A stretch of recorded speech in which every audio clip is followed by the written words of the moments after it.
Hello दोस्तों, कैसे हैं आप। आज की कहानी का नाम है न्योता।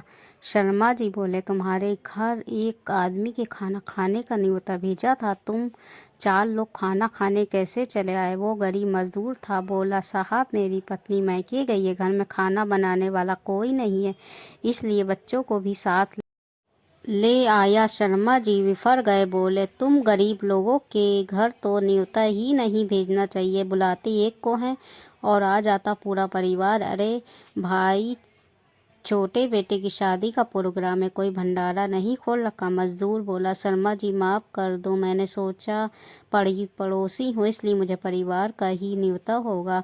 आपने कहलवाया था कि खाने का न्योता, ये नहीं कहलवाया था कि एक आदमी के खाने का न्योता। शर्मा जी बोले, ना तो तू मेरे समाज का है, ना ही हमारी कोई दोस्ती है, फिर भी तू ऊँट की तरह मुंह उठाकर 3 बच्चों को साथ खाना खाने चले आया। शर्म बेच खाइए क्या। मजदूर बोला, सेठ जी इतनी बेइज्जती मत करो, खाना ही तो खा रहे हैं, कोई चोरी नहीं की। शर्मा जी को और भी ज़्यादा गुस्सा आ गया। बोले, प्लेट नीचे रख और निकल जाए यहाँ से। तुम जैसे भिखारियों को सबक सिखाना बहुत ज़रूरी है ताकि आइंदा ऐसी हरकत ना करो। मजदूर ने तुरंत खाने की प्लेट नीचे रख दी, फिर अपने छोटे छोटे बच्चों को खाना बीच में ही छुड़वा कर वहाँ से ले गया। वहाँ पर खाना खा रहे सैकड़ों लोगों ने ये घटना देखी। कुछ लोगों ने शर्मा जी के पक्ष में तर्क दिए तो कुछ लोगों ने शर्मा जी को गलत भी बताया, मगर शर्मा जी अपनी हरकत से खुश थे। उन्हें कोई भी मलाल नहीं था कि उन्होंने 4 लोगों के हाथ से निवाला छीन कर उन्हें अपने बेटे की शादी के प्रतिभोज कार्यक्रम से भूखा निकाल दिया।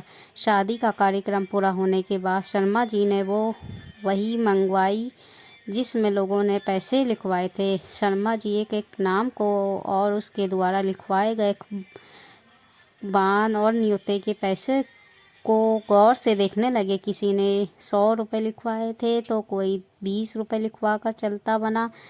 जब शर्मा जी के आगे कोई 20 या 50 रुपये लिखवा कर लोगों के नाम आते तो शर्मा जी के मुंह से एक बद्धी सी गाली निकलती। कहते, इसके लड़के की शादी में मैंने 100 रुपये लिखवाए थे, मगर ये तो 20 रुपये में ही बदला उतार गया, कंजूस। मगर 200 रुपये या 500 रुपये लिखवाने वाले लोगों को शर्मा जी ने गौर से पढ़ा, उन्हें दिल ही दिल में धन्यवाद भी दिया। मगर अचानक शर्मा जी के सामने एक ऐसा आदमी का नाम आया कि वो चौंक पड़े। नाम था जगदीश कुमार। आगे कोष्टक में लिखा था, पड़ोसी जगदीश के द्वारा लिखवाए गए न्योते के पैसे पर शर्मा जी की नज़र अटक गई। जगदीश ने 500 रुपये लिखवा रखे थे। शर्मा जी ने हिसाब लगाया कि 100 रुपये का खाना जगदीश खा लेता और 50-50 रुपये का खाना उसके बच्चे खा लेते तो कुल 250 रुपये ही हुए। फिर भी जगदीश ने 500 रुपये लिखवाए थे। शर्मा जी को अपने किए पर शर्मिंदगी होने लगी। उन्होंने वही एक तरफ रखी और फिर रसोई में गए। उन्होंने देखा बहुत सारी मिठाई और अन्य सामान बच गया था। शर्मा जी ने तुरंत कुछ मिठाई और नमकीन एक पॉलीथीन में डाली और उसे लेकर जगदीश के घर पहुंच गए। जब शर्मा जी जगदीश के घर पहुंचे तो उन्होंने देखा कि जगदीश बच्चों के साथ खेल रहा था। पास ही बीवी बैठी थी जो अनाज साफ कर रही थी। शर्मा जी कातर स्वर में बोले, बड़े भाई माफ़ कर दे, गलती हो गई, तुमने 500 रुपये लिखवाए, फिर भी मैंने तुम्हें खाना बिना वहाँ से निकाल दिया। मैं अपने किए पर शर्मिंदा हूँ। लो, बच्चों के लिए थोड़ी मिठाई लाया। और जगदीश गुस्से में बोला, पूरे गांव के सामने बेइज्जत कर दिया। शर्मा जी अब मरहम लगाने आए हो, अभी निकलो मेरे घर से। शर्मा जी बोले, भाई गलती इंसान से ही होती। जगदीश बोला, आपके लिए ये मामूली सी गलती, मगर आपकी इस गलती ने पूरे गांव के सामने मेरी इज्जत की धज्जियां उड़ा दी। शर्मा जी बोले, गुस्से में हो गया भाई, अब माफ़ कर दो और ये मिठाई रख लो। जगदीश बोला, आप घर से बाहर निकलो, मुझे नहीं चाहिए ये बासी मिठाई। फिर जगदीश शर्मा जी को घर से बाहर ले आया। उन दोनों की आवाज़ सुनकर मोहल्ले के कुछ लोग भी बाहर निकल आए थे।